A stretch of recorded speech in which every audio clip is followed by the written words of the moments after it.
Corentin explique les obligations vertes. Corentin fait le marché avec sa grand-mère. Il est fier qu'elle achète des produits locaux et de saison pour concocter des petits plats maison. Protéger la planète en réduisant son empreinte carbone est à la portée de tous. Cuisiner maison, faire attention à sa consommation de plastique, éteindre les lumières, marcher plus, ce sont des gestes simples. Elle lui répond qu'elle aimerait faire plus pour préserver notre belle planète. Corentin explique que la lutte contre le changement climatique a aussi besoin d'investissement. Comme lui a expliqué sa conseillère, une des solutions se trouve dans les obligations vertes, les Green Bonds.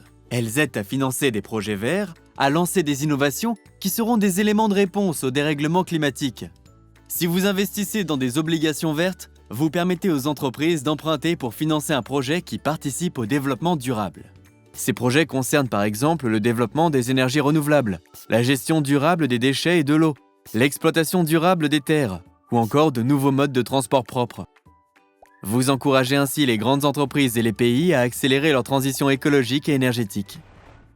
Donc si je place mes économies dans les obligations vertes, je peux soutenir les projets qui aident la planète à aller mieux ? Exactement. D'ailleurs, la France se trouve à la première place des émetteurs de Green Bonds, devant les États-Unis et les Pays-Bas. Le label Greenfin, label d'État dédié à la finance verte, vous garantit que votre argent est bien investi dans des projets de transition écologique et énergétique. La grand-mère de Corentin est intéressée par cette solution facile à comprendre et à mettre en œuvre. Corentin propose à sa grand-mère de l'accompagner à son prochain rendez-vous avec sa conseillère dans sa caisse Crédit Mutuel.